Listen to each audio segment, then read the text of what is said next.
Radhe Radhe everyone. आज की video में हम जानेंगे पुत्रदा एकादशी का व्रत कैसे किया जाता है, व्रत का पूजन कैसे किया जाता है और इस वर्ष यानी 2025 में पुत्रदा एकादशी के व्रत का पारण कब किया जाएगा। श्रावण मास के शुक्ल पक्ष में जो एकादशी आती है उसे पुत्रदा एकादशी के नाम से जाना जाता है। संतान प्राप्ति के लिए, पुत्र प्राप्ति के लिए या संतान संबंधी किसी भी समस्या के समाधान के लिए पुत्रदा एकादशी का व्रत किया जाता है। पुत्रदा एकादशी के दिन भगवान विष्णु के बाल स्वरूप यानी लड्डू गोपाल जी का पूजन किया जाता है। अगर आप इस दिन व्रत ना भी कर पाए तो इस दिन आप भगवान विष्णु के बाल स्वरूप यानी लड्डू गोपाल जी का पूजन जरूर कीजिएगा, क्योंकि इस दिन लड्डू गोपाल जी का पूजन करने से संतान सुख की प्राप्ति होती है और संतान की रिलेटेड जितनी भी समस्याएं हैं सबका समाधान होता है। तो फ्रेंड्स चलिए अब मैं आपको इसकी पूजा विधि बता देती हूँ। पुत्रदा एकादशी के दिन भगवान विष्णु के बाल स्वरूप यानी लड्डू गोपाल जी को हम दूध से स्नान कराएंगे। पहले हम दूध से स्नान करा लेंगे, उसके बाद जल से स्नान कराएंगे और फिर हम लड्डू गोपाल जी का सुंदर सा श्रृंगार कर देंगे। अगर आपके पास लड्डू गोपाल जी की सेवा नहीं है तो आप लड्डू गोपाल जी की जगह पर भगवान विष्णु का बाल स्वरूप में ध्यान करके पूजन कर सकते हैं। तो यहाँ पर मेरे पास लड्डू गोपाल जी की सेवा है, मेरे लड्डू गोपाल जी सुंदर से तैयार हो गए हैं।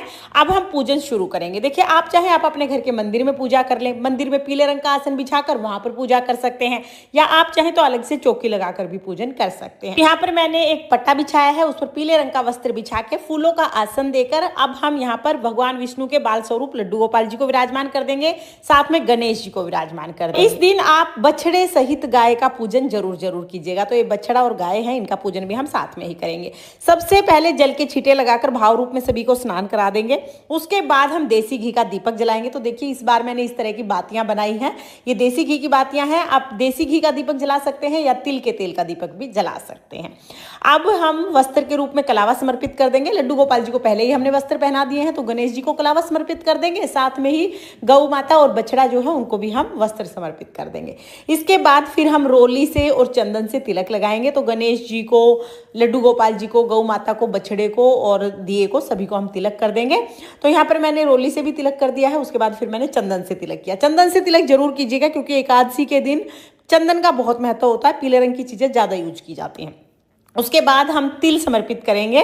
तो तिलक पर हमने तिल समर्पित कर दिए हैं। थोड़े से तिल आप दिए में भी डाल दीजिएगा, जितने तिल चटकते हैं उतने हमारे कष्टों का निवारण होता है। उसके बाद हम फूल समर्पित कर देंगे। अगर फूल आपके पास है तो फूल समर्पित कर दीजिए, नहीं है तो कोई बात नहीं, बगैर फूल के पूजा कर सकते हैं। पुत्रदा एकादशी के दिन लड्डू गोपाल जी के पास आप खिलौने जरूर रखिएगा। अगर खिलौने लाए हैं तो खिलौने रख दीजिए, नहीं तो उनकी बांसुरी भी आप रख सकते हैं। तो यहाँ पर मैंने बांसुरी रख दी है। इसके बाद हम भोग समर्पित करेंगे। तो पहले हम गणेश जी को भोग समर्पित कर देंगे।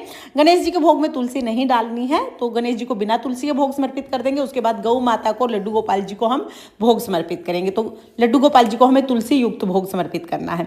और पुत्रदा एकादशी के दिन दूध का भोग आप जरूर समर्पित कीजिएगा। कच्चे दूध का भोग समर्पित करना है। और देखिए, एकादशी को अन्न का भोग समर्पित नहीं किया जाता है, सिर्फ फलाहार भोग ही समर्पित किया जाता है। आप कोई भी दूध से बनी मिठाई या फलों का भोग समर्पित कर सकते हैं। फिर हम जल समर्पित कर देंगे, दक्षिणा चढ़ाएंगे, धूप दीप दिखाएंगे और उसके बाद हमें करनी है कथा। अगर आपके पास कथा की पुस्तक है तो आप यहाँ से कथा पढ़ लीजिएगा। पुस्तक नहीं है तो कोई बात नहीं, आप मोबाइल से भी कथा सुन सकते हैं। कथा का वीडियो आपको चैनल पर अलग से मिल जाएगा, लिंक मैं डिस्क्रिप्शन में दे दूंगी, आप वहां से देख लें। तो अपने हाथ में थोड़े से तिल या तो फूल लेकर हम पुत्रदा एकादशी की कथा सुनेंगे और कथा पर भी आप तिलक जरूर कर दीजिएगा। इसके बाद देखिए, जब कथा सुन लेंगे उसके बाद जो तिल हमने हाथ में लिए हैं वो हम जल के लोटे में समर्पित कर देंगे। तो यहाँ पर जो हाथ में हमने तिल लिए थे वो जल के लोटे में डाल देंगे। इस तरह से हमारी जो कथा है वो पूर्ण हो जाएगी। कथा करने के बाद फिर हमें आरती करनी है। तो जो दीपक आपने जलाया है आप उससे भी आरती कर सकते हैं। आप चाहें तो आप अलग से कपूर जलाकर भी आरती कर सकते हैं। तो यहाँ पर हम पहले गणेश जी की आरती करेंगे, फिर श्री हरि विष्णु भगवान की आरती करेंगे। बहुत प्रेम पूर्वक आरती करने के बाद हाथ जोड़कर पूजा में रही कमियों के लिए क्षमा याचना करेंगे और अपनी मनोकामनाओं को पूर्ण करने के लिए भगवान से प्रार्थना करेंगे। अपने संतान की लंबी उम्र और अच्छे स्वास्थ्य के लिए प्रार्थना करेंगे। इस तरह से पूजा करने के बाद जल का लोटा सूर्य देवता को अर्घ दे देंगे। जो भी भोग प्रसाद है वो हम घर के सभी सदस्यों में प्रसाद के रूप में बांट देंगे। जो दूध है इसको आप घर में यूज कर सकते हैं, चाय बना सकते हैं, बच्चों को पिला सकते हैं। इस तरह से हमें सुबह की पूजा कर लेनी है। सुबह की पूजा करने के बाद फिर आप चाय पानी पी सकते हैं, दिन में फल भी खा सकते हैं। शाम के समय भी आपको चौकी पर दिया लगाना है और भोग समर्पित करना है और शाम को भी फलाहार ही करना है। एकादशी के व्रत में अन्न नहीं खाया जाता है, तो शाम को भी आपको फलाहार करना है। व्रत का पारण अगले दिन यानी द्वादशी के दिन किया जाएगा। तो अब मैं आपको व्रत व्रत के पारण का समय बता देती हूँ। देखिए, पुत्रदा एकादशी का व्रत इस वर्ष यानी 2025 में 5 अगस्त को किया जाएगा और व्रत का पारण 6 अगस्त को सुबह 6:45 से 8:26 तक किया जाएगा। एक बार फिर बता देती हूँ, पुत्रदा एकादशी के व्रत का पारण इस वर्ष 6 अगस्त को सुबह 6:45 से 8:26 तक किया जाएगा। तो इस समय पर आप पारण कर लीजिएगा। जब पारण करते हैं तो पहले एक व्यक्ति के भोजन जितना सूखा सामान दान कर देते हैं, उसके बाद फिर हम व्रत का पारण करते हैं। जो हमने दक्षिणा चढ़ाई है वो भी द्वादशी के दिन जब हम दान करेंगे उस सामान में ही रख के हम इस दक्षिणा को भी दान कर देंगे।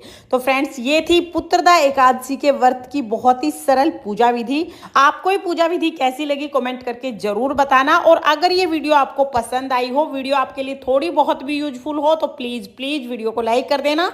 और हम महिलाएं घर में तीज त्योहार कैसे करते हैं ये देखने के लिए मेरे चैनल को सब्सक्राइब कर लेना। और हाँ, अगर आप व्रत ना भी कर पाए तो इस दिन आप लड्डू गोपाल जी का पूजन जरूर करना। राधे राधे।